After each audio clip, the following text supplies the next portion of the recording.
X سی آئی officer Zaheer الدین بابر اوان صاحب موجود ہیں۔ 18.5 سال کی عمر میں رائفل، پسٹل اور ریوالور میرے ہاتھ میں تھا۔ بہت شکار کھیلا۔ شکار جانوروں کا؟ جی جانوروں کا بھی اور ریپسٹ کا بھی۔ کاؤنٹرز ہی انکاؤنٹرز ہیں لائف میں۔ آپ کو ابھی تک کتنی گولیاں لگی ہوئی ہیں سر؟ سائی وال کا ایکسیڈنٹ آپ کو یاد ہوگا، جس میں بچی کے سامنے اس کے مختصراً جواب دے دیتا ہوں۔ ٹیررسٹ تھا، اس کے ساتھ بچے تھے sir, whatever the situation is. باقاعدہ بچے ٹرانسفر ہوتے ہیں اور پھر ان کی باقاعدہ بولی لگتی ہے۔ ہنا مظہر کا اور سمینہ پریزاد جنسی تعلق تھا۔ کس طرف جا رہے ہیں؟ گہری کھائی کی طرف جا رہے ہیں۔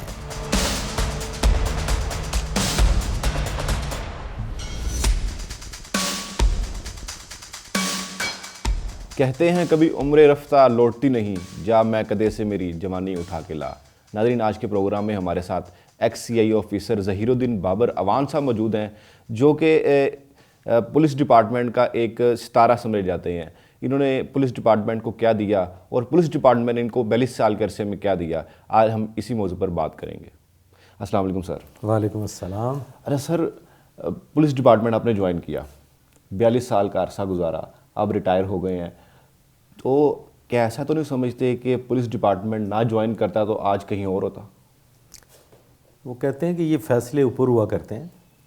آپ نے دنیا میں کیوں بھیجے گئے، اس کی وجوہات ہوتی ہیں۔ کوئی بھی بلا وجہ اس دنیا میں نہیں آتا، اور میں یہ سمجھتا ہوں کہ میرے شوق کے عین مطابق، میری چوائس کے عین مطابق مجھے میرا شعبہ ملا اور میں نے اسے بہت انجوائے کیا، اور جرم کے خلاف جنگ لڑنا پھر ایک مشن بن گیا، اور اسی مشن کو آخری وقت تک ٹل ریٹائرمنٹ بڑے اچھے طریقے سے نبھایا، اور الحمدللہ ریگریٹ بھی کوئی نہیں ہے۔ مجھے سر یہ بتائیے گا کہ جب پہلی دفعہ آپ نے پسٹل چڑھایا، پسٹل ہاتھ میں پکڑا، تو ڈپارٹمنٹ میں آ کے پکڑا یا پہلے ہی گھر میں اور بھی افسران موجود تھے؟ دیکھیں، یہ جو رائفل شوٹنگ ہے، جی، یہ مجھے شاید بینگ اے اسٹوڈنٹ موقع نہیں ملا۔ میں آئی واز 18 ایئرز اولڈ۔ ٹھیک ہے سر۔ 18 سال کی عمر میں جی میں نے پولیس سروس جوائن کی، ٹھیک ہے۔ اور 18.5 سال کی عمر میں رائفل، پسٹل جی، اور ریوالور میرے ہاتھ میں تھا۔ ہاتھ میں پہلی دفعہ جب چلایا کیسا لگا؟ پہلی دفعہ فائرنگ رینج پہ چلایا تھا، ٹھیک ہے، ٹریننگ کے دوران۔ بہت اچھا لگا، بڑا مزہ آیا۔ ٹارگٹ شوٹنگ کی، خود کو فنکار سمجھنے لگے، خود کو مارکس مین سمجھنے لگے کہ یہ جناب ٹک، بہت اچھا لگا۔ It was wonderful. ٹھیک۔ پھر شکاری بھی ہیں، بہت شکار کھیلا، اور شکار کا شوق بھی تھا۔ شکار جانوروں کا؟ جی جانوروں کا بھی اور ریپسٹ کا بھی، جو واقعی جانور ہیں، انسانوں میں چھپے جانور ہیں، ان میں ان کا بھی آپ نے کیا؟ جو بھیڑیے ہیں انسان کے روپ میں، بلکہ میں نے معذرت چاہتا ہوں، بھیڑیا بہت قابل عزت جانور ہے۔ بالکل، میں غیرت مند جانور ہے وہ تو۔ جی، بڑا غیرت مند جانور ہے۔ تو جو انسان کی شکل میں جو دیوز ہیں، جی، ان کا بھی شکار کھیلا۔ شکار کے جب پہلی دفعہ ٹریننگ میں آپ نے شوٹ کیا، اس کے بعد جب پہلی دفعہ انسان نما جانور کو شوٹ کیا، دونوں میں کتنا فرق؟ دونوں زخمی ہوئے۔ دونوں زخمی ہوئے؟ وہ بھی زخمی ہوا، میں بھی صرف زخمی ہوا؟ جی وہ بھی زخمی ہوا، میں بھی زخمی ہوا۔ وہ بھی زندہ رہا، میں بھی زندہ رہا۔ ٹھیک ہے، پہلا شوٹ آؤٹ جو آپ بتا رہے ہیں۔ ٹھیک ہو گیا۔ ارے سر، ظاہری بات ہے، آپ نے کسی کو شوٹ کیا، آپ بھی گولیوں کا سامنا آپ نے بھی کیا ہوگا، آپ کو ابھی تک کتنی گولیاں لگی ہوئی ہیں سر؟ مجھے اب تک 4 فائر لگ چکے ہیں۔ ٹھیک ہے، 4 فائر لگے میں، اور کوئی جسم کے اندر گولی موجود؟ فیٹلی گولی جسم میں موجود نہیں ہے۔ یہ ایک بڑا بطور نمونہ یہ فائر ہے، جس میں مجھے دوسری زندگی ملی ہے۔ یہ فائر ہے جی، جو یہ میرے اسکل کے اوپر کی ہڈی کو کاٹتا ہوا گزر گیا۔ کاٹتا ہوا گزر، ٹانگوں میں پیوست ہیں فائر، اور اس کے علاوہ یہ سپرفیشل فائر یہاں پہ ہے، بالکل اس جگہ پہ، اس پوائنٹ پہ 4 فائر مجھے لگ چکے ہیں لائف میں۔ ٹھیک ہو گئے۔ ایک نے تو ٹانگ ہی پھاڑ دی تھی، بہت بری طرح سے، کافی دیر تک میں اس کو میں نے سفر کیا۔ بالکل۔ تو پہلی دفعہ جب آپ کو زخمی ہوئے سر، پہلی دفعہ، تو مزہ آیا تھا۔ گھر والوں کا کیا ریاکشن؟ مزہ آیا تھا۔ گھر والوں کو کیا بہادر بہادر محسوس ہونا شروع ہو گئے تھے۔ اب یعنی کہ جس چیز کا ہلکا سا خوف تھا وہ بھی ختم ہو گیا تھا۔ ختم ہو گیا۔ ختم ہو گیا تھا۔ تو گھر والے، والدہ یا بیوی یا بچے، وہ انہوں نے کیا؟ نہیں، وہ تو دیکھیں ایک انسانی فطرت ہے. ٹھیک ہے. والدہ بالخصوص جی. اس کی کوشش ہوتی ہے کہ ہن میرا بچہ جڑا ہے ایک کندھوں پار نہ جاوے. لیکن میں اپنی بات بتا سکتا ہوں. والدہ تو ظاہر ہے اللہ تعالیٰ نے جنت مقام فرمائے. میرا خوف ختم ہو گیا تھا, وہ آج تک دوبارہ آیا نہیں. دوبارہ نہیں آیا نا پتہ لگ گیا کہ جس دن جانا ہے اسی دن جانا ہے. اس سے پہلے بھیج کوئی نہیں سکتا. بالکل ایسے ہی. موت سے بڑا محافظ کوئی نہیں ہے. موت سے بڑا باقی جب تک اللہ تعالیٰ نے آپ کی زندگی رکھی ہوئی تو ہے. میرے ساتھ تو سیکیورٹی گارڈ کھڑا ہے نا جی موت. اب تو سی سی ڈی کا نام بھی بہت بن چکا ہے اور وہ ساری چیزیں, لیکن پھر بھی کئی افسران سے ہماری بھی بات چیت ہوتی ہے, وہ کہتے ہیں یار سی سی ڈی نہیں جانا, یار سی اے نہیں جانا. دیکھیں سی سی ڈی جو ہے نا جی آسان کام نہیں ہے. جرم کے خلاف جنگ لڑنا ایسے ہی ہے جیسے آپ محاذ جنگ پہ ہوتے ہیں. ٹھیک ہے. جب دو ملکوں کے درمیان جنگ ہو رہی ہوتی ہے نا جی, میزائل چل رہے ہوتے ہیں, فائرنگ ہو رہی ہوتی ہے, اینٹی ایئر کرافٹ گنیں چل رہی ہوتی ہیں, ایئر کرافٹ اسٹفنگ کر رہے ہوتے ہیں, بمبنگ کر رہے ہوتے ہیں. تو یہ بالکل ایگزیکٹلی کرائم فائٹرز کی زندگی اتنی آسان نہیں ہوتی. کوئلے ہیں, کوئلوں کی سیج ہے, کانٹوں کی سیج ہے جس پہ آپ نے وقت گزارنا ہے. اور پھر اگر آپ کے ساتھ مالی مفادات وابستہ نہ ہوں, جو کہ آج کل کے حوالے سے اگر آپ بات کریں تو سی سی ڈی میں جو ہے نا فنانشل معاملات وہ ہے ہی نہیں. ٹھیک ہے. آپ پیسے کمانے والا شعبہ جو ہے وہ سی سی ڈی میں نہیں ہے. یعنی کہ آپ بھی ڈائریکٹلی اگر ہم بات کریں تو کرپشن نہیں ہے. کرپشن نہیں ہے, یعنی کہ آپ کرپشن بھی سمجھے موت ہے. ٹھیک ہے. تو اس حوالے سے آپ درست کہہ رہے ہیں کہ سی سی ڈی میں جانا کوئی پسند نہیں کرتا. آزادی بھی نہیں ہے, ٹھیک ہے نا, آزادی بھی نہیں ہے. پھر آپ کے انکاؤنٹرز ہی انکاؤنٹرز ہیں لائف میں. ٹھیک ہے. اگر آپ مطلب ہمارے ایک پولیس آفسر ہیں, اللہ تعالیٰ انہیں زندگی تندرستی دے, تو مجھے یاد ہے اچھی طرح سے پہلی دفعہ پولیس ہیڈ کوارٹرز میں جب ویپنز تقسیم ہو رہے تھے تو وہ ریوالور ہوتا تھا تب 455 بور. ٹھیک ہے. تو جب وہ کہا گیا کہ جی سب نے ریوالور لینے تھے تو وہ ریوالور کو ہاتھ نہیں لگا رہے تھے. اچھا. تو مجھے وہ ڈائلاگ یاد ہے اچھی طرح سے. انہوں نے کہا پراں رکھسو یار چل جائے گا. اچھا. ٹھیک ہے جی. تو ایسے لوگ بھی ہیں. ٹھیک ہے. تو وہ تو کبھی بھی سی سی ڈی کا رخ نہیں کریں گے. سی سی ڈی میں تو وہ چاہیے جس نے جان ہتھیلی پہ رکھی ہوئی ہے اور جس کو یہ بھی پتہ ہے کہ میں نے آئندہ آنے والے وقت میں بھی ان ناسوروں کو بھگتنا ہے. تو اس جذبے کے تحت پھر وہ سی سی ڈی میں جائے گا کہ اب تو جنگ لڑ ہی رہے ہیں, بعد میں بھی جنگ لڑنی پڑ سکتی ہے. ہو سکتا ہے جنگ فار لائف لڑنی پڑ جائے. انکاؤنٹرز والا معاملہ بھی ہوتا ہے تو ظاہری بات دشمنیاں بھی آپ کی ہو جاتی ہیں, پھر پتہ لگ جاتا ہے بندے کو فلانا بندہ افسر ہی کیسے اس ٹائم. کرمنلز ہیں نا, میں نے بہت کم دیکھا ہے کرمنلز کے ساتھ دشمنی. ٹھیک ہے. دشمنی آپ کی ہوتی ہے جو ٹیررسٹ ہوتے ہیں. ٹھیک ہے. اور وہ بھی سیکٹیرین ٹیررزم میں انوالو جو لوگ ہوتے ہیں. ٹھیک ہے. ان کے ساتھ آپ کی دشمنی پیدا ہو جاتی ہے. ٹھیک ہے. اور اس کے لیے میں سلام پیش کرنا چاہوں گا, بلکہ اسٹینڈنگ اوویشن بنتی ہے C T D counter terrorism department میں تعینات وہ سرفروش, وہ جیالے, وہ یقیناً اس مشکل کا شکار ہیں اور رہیں گے, کیونکہ سیکٹیرین یا ادروائز اسٹیٹ کے اگینسٹ جو ٹیررزم ہے ان کے ساتھ ذاتی دشمنیاں جنم لے لیتی ہیں. ذاتی دشمنی. اچھا سر, سی ٹی ڈی ہم اوورآل دیکھتے ہیں کہ اپنا کام کر رہی ہے, لیکن ایک واقعہ اگر ہم یہاں پہ کوڈ کرنا چاہیں, سائی وال کا انسیڈنٹ آپ کو یاد ہوگا, جس میں ایک بچی کے سامنے مختصراً جواب دے دیتا ہوں. جی. گیہوں کے ساتھ گھن پس سکتا ہے. ٹھیک ہے. اس میں کوئی دوسری رائے نہیں ہے کہ وہ ٹیررسٹ تھا. ٹھیک ہے. اب ٹیررسٹ کے لیے کیا یہ ممکن ہے کہ ایک شخص کی نسبت آپ کو یہ پتہ ہو کہ یہ دہشت گرد ہے اور آپ اس کو جا کہیں گے بھائی جان السلام علیکم سگریٹ پیاؤ گے, یا آپ اس کو کہیں گے بھائی جان بہن کی حال ہے تھوڑی طبیعت ٹھیک ہے, آنا ذرا ایک کپ چائے پی لیے. میں نے عرض کیا کہ ٹیررسٹ سے فائٹ کرنے کے لیے جان ہتھیلی پہ رکھی ہوتی ہے, تو ایسے حادثات ہو جایا کرتے ہیں. اچھا سر, کوئکلی رسپانس کا اگر ہم بات کریں اس کے اوپر جو ساہیوال والا کیس ہے اس میں کوئکلی رسپانس ہمیں نظر کوئی آتا ہے. رسپانس ہوا ہے, ٹیررسٹ سامنے تھا, پتا تھا کہ اس گاڑی میں ٹیررسٹ ہیں, دوسری کوئی رائے نہیں ہے, ٹیررسٹ تھا.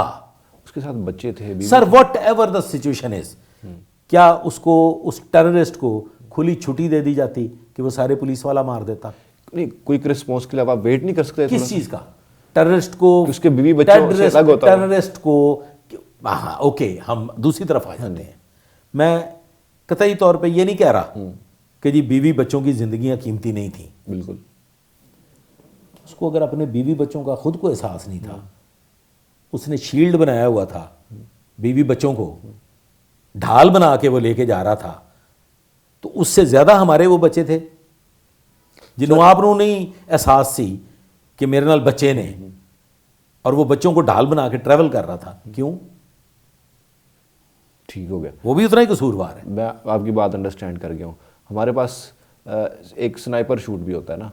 دیکھیں سنائپرز کے لیے نا ایک خاص مقام ہوا. ٹھیک ہے. اب یہ آپ نے انتہائی ٹیکنیکل بات کر لی ہے.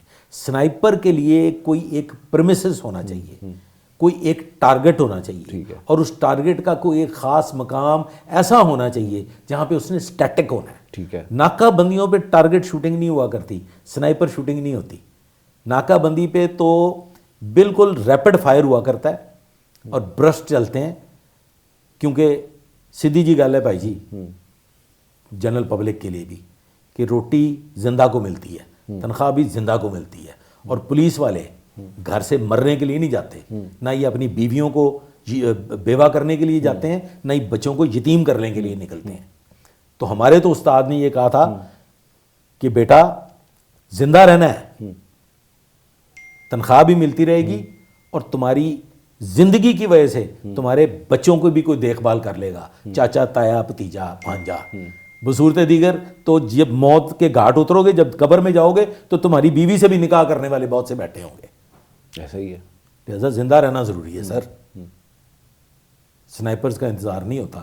ٹیررسٹ سے جب بھی آپ نے فائٹ کرنی ہوتی ہے تو یہ فوری فیصلے ہوا کرتے ہیں, اور وہ فوری فیصلے میں غلطیاں بھی ہو جایا کرتی ہیں. سوال صرف اتنا سا ہے کہ ٹیررسٹ تھا کہ نہیں تھا. ایسا ہی. یس. لیکن ابھی تک بہت سارے لوگ ہمارا, چونکہ سوشل میڈیا کا دور ہے, بہت سارے لوگ اس کو ٹیررسٹ نہیں سمجھتے. آپ تو ظاہری بات ہے ایکسپرٹ ہیں, آپ کو زیادہ پتا ہوگا. اس میں کوئی دوسری رائے نہیں ہے. ٹھیک ہے. میں آپ ہی کو چیلنج دے دیتا ہوں, جسٹ گو اینڈ انکوائر ٹھیک ہے کیا وہ ٹیررسٹ تھا یا نہیں تھا. میری نہ وہ ٹیم جاننے والی ہے, نہ میں اس ٹیم کا حصہ ہوں, ٹھیک ہے, نہ میں اس انکاؤنٹر کا حصہ ہوں. بالکل. نہ ڈپارٹمنٹ آپ کا ہے, نہ وہ میرا ڈپارٹمنٹ ہے, آلدو ہمارے ہی ڈپارٹمنٹ کا حصہ ہے, لیکن میں غلط پروٹیکشن نہیں دے رہا. میں نے تو یہ عرض کر دیا کہ میرے استاد محترم نے یہ کہا تھا کہ بیٹا ہم مرنے کے لیے نہیں جا رہے, ہمیں زندہ رہنا ہے, کیونکہ تنخواہ زندہ کو ملتی ہے, اور ہمارے بچے, ہماری بیویاں بیوہ ہونے کے لیے اور یتیم ہونے کے لیے نہیں ہیں. ابھی بھی ظاہری بات ہے آپ کا دماغ اور روح تو وہیں پہ ہے, اسی ڈپارٹمنٹ. کام کرتے ہیں جی, آج بھی کام کرتے ہیں آج بھی, اور یہ کبھی بھی once a cop is always a cop. Always a cop. ارے سر, آپ معاشرے کو کیسے دیکھ رہے ہیں؟ ابھی ریسنٹلی ہم نے ایک بڑا واقعہ ہائی لائٹ ہوا, اور یہ پاکستان کے اندر ایک سمجھ لیں کہ الارمنگ سچویشن بھی ہے, کہ ایک ٹک ٹاکر جس کا نام سمینہ پریزاد ہے گجرانوالہ کی, اس نے ایک لیڈی کانسٹیبل کے ساتھ وہ حرکت کی جس کو ہم لیسبینس ایکٹ بھی کہتے ہیں, لیسبین جو طریقہ کار اختیار کرتا ہے, اس پر FIR بھی درج. وہ کہانی کیا ہے سر؟ ہمارے ملک میں ایسی برائیاں پائی جاتی ہیں, اس پہ ہم کھل کے بات نہیں کرتے. ٹھیک ہے. اگر آپ لیسبین کے جو دوسری جانب غور کر لیں تو ابھی یہ ریسنٹلی حیات پری غال ایک ایکٹیوسٹ ہے, ٹھیک ہے, وہ خیبر پختونخوا کو لے کے ایک بہت بڑا اس نے کام شروع کیا ہے کہ وہاں پہ بچہ منڈی لگتی ہے. اچھا. بچہ بازی کی صنعت ایک طرح سے ہمارے معاشرے میں جنم لے چکی ہے. بنو میں, کرک میں, اور اسی طرح سے اور بہت سارے, لکی مروت, اور پھر زوب کوئٹہ والی سائڈ پہ بھی. تو بچے بکتے ہیں, باقاعدہ بچے ٹرانسفر ہوتے ہیں, اور ان کو بڑے اعلیٰ لباس میں, نسوانی لباس میں رکھا اور پالا جاتا ہے, اور پھر ان کی باقاعدہ بولی لگتی ہے, قیمتیں ادا کی جاتی ہیں. تو KP میں تو یہ رواج بن چکا ہے, اور یہ افغانستان سے ادھر KP کی طرف ٹرانسفر ہوا ہے. ٹھیک ہے سر. ہے تو یہ 13ویں صدی سے چلا آ رہا ہے, لیکن اب 1980 اور پھر 90 کی دہائی میں بڑا زور پکڑا. تو یہ بچہ بازی ہمارے معاشرے میں عام ہے, جسے آپ غلام بازی بھی کہتے ہیں, اور لڑکوں کا مردوں کے ساتھ ناجائز تعلق. اسی کے ساتھ ملتی جلتی یہ قسم ہے جس پہ آپ نے بات کی ہے, لیسبین جسے کہتے ہیں. تو ہم جنس پرستی کے زمرے میں اس پہ یہ میری نظر سے گزرا ہے کیس, غالباً گجرانوالہ کا کیس ہے. قلعہ دیدار سنگھ کی خاتون ہے سمینہ پریزاد, اور اسی ایریا سے بلانگ کرتی ہے, غالباً اس کا نام ہے ہینا مظہر. ہینا مظہر, اور جو ایک سٹوری وہ ہے جو ہینا مظہر بیان کر رہی ہے, جو سابقہ لیڈی کانسٹیبل ہے. ایک وہ سٹوری ہے, اور ایک وہ سٹوری ہے جو ایکچولی ہے. ہینا مظہر کا اور سمینہ پریزاد کا جنسی تعلق تھا. یہ دونوں فاعل اور مفعول تھیں. دونوں ہی کبھی ٹاپ تھیں کبھی باٹم تھیں. دونوں ہی ایک دوسرے کو ہم جنس پرستی کے لیے استعمال کرتی تھیں, اور ان کے مابین بہت اچھے تعلقات تھے.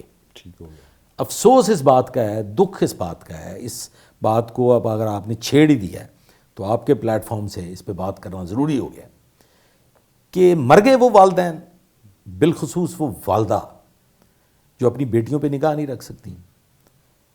ماں ایک ایسا رشتہ ہے کہ جو بیٹا ہو یا بیٹی ہو, ابا تے گیا مزدوری تے تو موڑ آیا راتی واپس, وہ کول تو ماں لکا لیندی پا لیندی پردے. بالکل ایسے نہیں.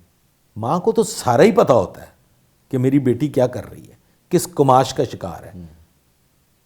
نہیں چھپ سکتا کسی ماں سے اپنی بیٹی کا کردار. تو مر گئی تھی وہ ماں جو مظہر کی بیوی ہے, ہاؤس وائف ہے, کوئی ورکنگ خاتون بھی نہیں ہے کہ جو بڑی مصروف تھی, بینک افسر تھی, اور اسے پتہ نہیں چلا کہ اس کی بیٹیاں کیا گل کھلاتی رہی ہیں. تو حقیقت تو یہ ہے کہ یہ ہینا مظہر اور سمینہ پریزاد, ان کے درمیان ناجائز تعلقات تھے. یہ عیش کر رہی تھیں, یہ دونوں ٹک ٹاکرز تھیں, اور ان کی ٹک ٹاکری میں ہی ان کے درمیان تنازعات کھڑے ہوئے. یہ نشہ بھی کرتے تھیں, یہ ایک دوسرے کو انجیکشنز بھی لگاتی تھی نشہ آور, اور یہی جو اس قسم کی کبھی اور غلیظ حرکت کے لیے جن نشوں کی, جن ڈرگز کی ضرورت تھی یہ استعمال کرتی تھی. اور اس کے علاوہ یہ سیکس ٹوائز کا استعمال کرتی تھیں دونوں. اس میں کسی کے ساتھ زور زبردستی نہیں ہوئی. اب کیس بنا لیا, کیس بن گیا ایسے کہ یہ جو سمینہ ہے اور یہ ہینا, ان کے درمیان پیسے کے لین دین پہ تنازع ہو گیا. چونکہ دونوں ٹک ٹاکرز تھیں, دونوں سوشل میڈیا کو انجوائے کر رہی تھیں, لوٹ مار کر رہی تھیں, اور اس میں ان کا ڈالرز پہ تنازع ہو گیا. پیسے کی تقسیم پہ تنازع ہو گیا, اور اس تنازع کا نتیجہ یہ نکلا کہ یہ اچھا دوسری ایک اور چیز اس میں پائی جاتی تھی, وہ یہ تھی کہ اول میں تو یہ ان کے درمیان جو بھی ناجائز مراسم تھے اس میں کچھ آزادی کا پہلو شامل تھا. بعد ازاں یہ جو سمینہ پریزاد ہے یہ پوزیسو ہو گئی. پوزیسو سمجھتے ہیں نا, یہ اب یہ چاہتی نہیں تھی کہ یہ مجھ سے دور جائے ایک لمحے کے لیے بھی, اور ہر وقت یہ اسی غلاظت میں مبتلا رہنا چاہتی تھی. کہتے ہیں کہ لسٹ جو ہوتا ہے, لسٹ کی جب خواہش بڑھتی چلی جاتی ہے تو منتج ہوتی ہے, پھر وہ ایک ایڈکشن بن جاتی ہے. اور جب کسی بھی چیز کی ایڈکشن وہ آپ کو موت کی طرف لے کے جاتی ہے, وہ انتہائی بھیانک ہو جاتی ہے. تو الٹیمیٹ اینڈ یہ ہوا کہ ان دونوں کے درمیان شدید اختلافات پیدا ہوئے, اور اس میں اب یہ جو ہینا ہے, یہ اس کی ایک اور بہن ہے, وہ بھی پولیس ملازم ہے, اس تک یہ بات پہنچی. اور پھر یہ فائنلی پولیس کے اعلیٰ افسران تک بات پہنچی, اور یہ FIR لانچ ہو گئی. ٹھیک ہے جی. لیکن میری ذاتی as an expert crime analyst میں یہ سمجھتا ہوں کہ یہ دونوں قصوروار ہیں, سمینہ پریزاد بھی اور ہینا مظہر بھی, اور دونوں کو بالکل ایک ہی جیسی جو ہے نا وہ سوشل مورل سزاؤں کا سامنا کرنا چاہیے. ٹھیک ہے, یعنی کہ آپ کے خیال میں ملزم اور مدعی دونوں ایکولنٹ ہے اس میں, سنگل ہینڈل. اور یہ جو لیسبینز کا جو سسٹم ہے یہ بھی ہمارے معاشرے میں بڑی بری طرح سے سرایت کر چکا ہے. اور میں آپ کے پلیٹ فارم سے جنرل پبلک کو یہ بتا دینا چاہتا ہوں کہ ہر وہ خاتون جس کی یہ نفسیاتی بیماری ہے. اگر کوئی مرد عورت میں دلچسپی نہیں رکھتا جی جی یا اپنی بیوی میں دلچسپی نہیں رکھتا یا شادی کا خواہش مند نہیں ہے تو اس کی دو وجوہات ہو سکتی ہیں. ایک تو وجہ یہ ہو سکتی ہے کہ وہ مرد نہیں ہے, ٹھیک ہے, اور دوسری وجہ یہ ہو سکتی ہے کہ وہ عورت سے راہ فرار اختیار کرتا ہے اور اس کی توجہ اپنی ہی ہم جنس پرستی کی جانب ہے. Similar is with the lady. اگر کوئی خاتون شادی شدہ ہے, جی اگر کوئی خاتون شادی شدہ ہے یا شادی کی عمر کو ہے اور وہ ہم جنس پرستی, وہ ہم جنس پرستی کی طرف راغب اگر ہے مائل ہو تو رہی. پھر اس کی توجہ مردوں کی جانب نہیں ہوگی. کس طرف جا رہے ہیں ہم سر؟ ہم اس گہری کھائی کی طرف جا رہے ہیں کہ اگر سمجھیں گے نہیں تو مٹ جائیں گے. LGBTQ والا معاملہ ہے, گیز والا معاملہ, لیسبینز والا معاملہ ہے, اس کے اندر ہمیں کچھ اپنے افسران بھی نظر آتے ہیں جو کہ اعلیٰ عہدوں پر ہیں اور وہ یہی کام کرتے ہیں بیہائنڈ دا ڈور. میں نے عرض کیا کہ یہ اب ایک بیماری ہے, ٹھیک ہے, اور اسے اگر آپ بطور بیماری علاج نہیں کریں گے تو پھر یہ قابو سے باہر ہو جائے گی. ایک بات ذہن میں رکھیے کہ مرد 50% عورت جنم لیتا ہے. ٹھیک ہے نا, میں ڈاکٹر نہیں ہوں, میں سائنسدان نہیں ہوں, یہ میری ایک اپنی تھیوری ہے. ٹھیک ہو گیا. اس تھیوری کو لے کے آپ آگے بڑھ جائیں کہ مرد 50% عورت جنم لیتا ہے. ٹھیک ہے. 9 ماہ ایک عورت کے پیٹ میں رہنے کے بعد وہ دنیا میں آنکھ کھولتا ہے. جی جی. تو وہ آغوش ہوتی ہے یا اس کی ماں کی, یا اس کی پھپھو کی, یا اس کی خالہ کی, یا اس کی نانی کی, یا اس کی دادی کی. بالکل. 5 سال کی عمر تک وہ نانیوں, دادیوں, پھپھیوں, ماسیوں میں پروان چڑھنے کے بعد 5 سال تک جو بنیادی تربیت ہے, جہاں پر جا کے ذہن کی ایک خاص سطح تک نشو نما ہو جاتی ہے, تو وہ ایک عورت کے زیر سایہ, ایک عورت کے زیر اثر پروان چڑھتا ہے. اور پھر وہ وقت آتا ہے کہ جب وہ تذبذب کا شکار ہوتا ہے, وہ ہے ایج 9 سے 10 سال کی عمر. ٹھیک ہے. اس عمر میں اسے پتہ چلنا شروع ہوتا ہے کہ عورت کے علاوہ بھی معاشرے میں کچھ ہے. ٹھیک ہے. ٹھیک ہے. وہاں جا کے پھر بہت سے بگاڑ پیدا ہونے شروع ہو جاتے ہیں. ہے. اور جب تک وہ ہوش سنبھالتا ہے, اس کو ان تمام چیزوں کی سمجھ آتی ہے اور وہ کچھ سمجھنے سوچنے کی حد تک پہنچ جاتا ہے, تو پھر ایک اور آغوش کی نظر ہو جاتا ہے جسے آپ کہتے ہیں بیوی. ٹھیک ہے. وہ بھی مرد کو مرد بننے کا موقع بہت کم وقت کے لیے ملتا ہے, جس میں وہ خود کو سمجھنے کی کوشش کرتا ہے اور پھر دوبارہ عورت کا شکار ہو جاتا ہے. لہٰذا بھٹکنا عین ممکن ہے. آپ نے یہ جو افسران کی بات کی ہے, بالکل ممکن ہے. عورتوں کے شکنجے میں کچھ نسوانی خواص آپ کے اندر اگر جنم لے لیتے ہیں, اور آپ دبے الفاظ میں کہ آپ کے اندر کچھ ویسی خواہشات جنم لے لیتی ہیں, تو میں نہیں سمجھتا کہ یہ کوئی ایسی عجیب و غریب بات ہے. ممکن ہے. تھوڑا سا لائٹ کی طرف آتے ہیں, بالی ووڈ کی دوبارہ بات کرتے ہیں. بالی ووڈ نے ابھی ریسنٹلی ایک دھرندر نام کی مووی بنائی, جس کے اندر ہمارے ایک SP صاحب جو کراچی میں تھے, ان کا چودھری اسلم صاحب, ان کا انہوں نے روپ دھارا اور اپنی مرضی سے ان کو جس طرح ڈیولپ کرنا چاہ رہے تھے اس کریکٹر کو کیا. پاکستان کی انڈسٹری کو کیا ہو گیا سر؟ پاکستان کی انڈسٹری کے اندر آپ جیسے ہیروز ہیں اور لوگ ہیں, چلیں اور کچھ نہیں تو زیادہ بنانا ہے تو عابد بوکسر صاحب کے اوپر بنا لیں. ان کی زندگی ویسے عابد بوکسر پہ تو شاید انڈیا بھی فلم بنانا چاہ رہا تھا, اور پھر نیٹ فلکس نے بھی ان کے ساتھ کوئی کانٹریکٹ کیا تھا ان پہ فلم بنانے کے لیے, لیکن میرا خیال ہے کہ پھر وہ آگے نہیں بڑھ سکی بات. کیا سمجھتے ہیں آپ کہ ہم انڈیا کی طرح کامیڈی فلمیں بنانی شروع کر دیں؟ دھرندر کو آپ فلم کہتے ہیں, میں تو اسے کامیڈی مووی کہتا ہوں. کامیڈی, لیکن ہم وہ اتنے ہیرو ہیں, ہمارے چودھری اسلم صاحب ہیرو تھے, ان کے کردار کو اس طرح دکھایا گیا جس طرح کہ نہیں دکھانا چاہیے تھا. ہماری اپنی انڈسٹری اگر اسی کردار کو جو اصل ریالٹی ہے اس کے مطابق دکھائے گی تو بہتر ہے. آپ نے اس کے ریئیکشنز اور اس کے ریویوز دیکھے ہیں؟ ریویوز دیکھے ہیں میں نے, بہت خلاف بھی ہیں اس کے. ریئیکشنز بھی دیکھے ہیں. جی جی. جتنی وہ پٹی ہے, جتنا اس پہ کرٹیسزم ہوا ہے, میں نہیں بولا صرف جی میں نے پروگرام ریکارڈ کیا تھا جی جی کوئی 1.25 گھنٹے کا، ٹھیک ہے لیکن پھر میں نے اس کو ریلیز نہیں کیا، آن ایئر نہیں کیا. ٹھیک ہے. تو وہ کوئی فلم بنائی ہے انہوں نے، وہ تو چھترا دے لائق ہے، پروڈیوسر بھی، ڈائریکٹر بھی، رائٹر بھی، سارے کردار ہی غلط ہیں. اور مطلب مجھے پاکستان میں وہ شعبہ دکھا دیں مسلمانوں کا جہاں پہ ایسے ایسے سلام کرتے ہوں. مطلب ان کو مسلمان دکھانے کے لیے ایسے ایسے سلام اور سر پہ ٹوپی رکھوانا ضروری ہوتا ہے. ایسے ہی ہے. مطلب انہوں نے ٹوپی پہنا لی ہے. باقی مجھے لاسٹلی یہ بتائیں کہ اگر آپ کی زندگی کے اوپر مووی بنے تو آپ کس کو ایز اے ہیرو لینا چاہیں گے؟ آپ کا کردار کون ادا کرے؟ میری زندگی پہ اگر فلم بنے تو کس کو ہیرو لینا چاہوں گا؟ میں تو چاہوں گا کہ میری زندگی پہ اگر فلم بنے تو اس میں کیا نعمان کیا ہے، نعمان اعجاز. نعمان اعجاز ٹھیک ہے. کردار ادا کرے. نعمان اعجاز کو ادا کرے. اور ہیروئن کون ہو آپ کے ساتھ؟ ہیروئن کون ہو؟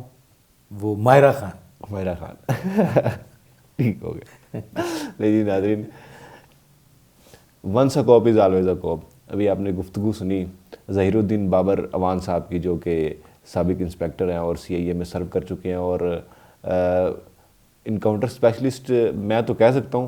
وہ ڈپارٹمنٹ بھی مانتا ہے، لیکن وہ بھی ڈسکس اس چیز کو نہیں کرنا چاہ رہے. یہ ان کی اپنی مرضی ہے، ان کی آزادی ہے، اور جس طرح آزاد رہ کے انہوں نے ڈپارٹمنٹ میں کام کیا ہے، ہم یہی توقع کرتے ہیں کہ آگے ساری زندگی بھی اس طرح آزاد رہ کر وہ کام کریں. آپ کو یہ پروگرام کیسا لگا؟ آپ ظہیر الدین بابر اوان صاحب سے یا CIA سے یا CCD سے کیا سوالات پوچھنا چاہتے ہیں؟ ہمیں کامنٹس کے ذریعے بتائیے گا. ملیں گے کسی اور ویڈیو کے ساتھ، تب تک کے لیے اللہ حافظ.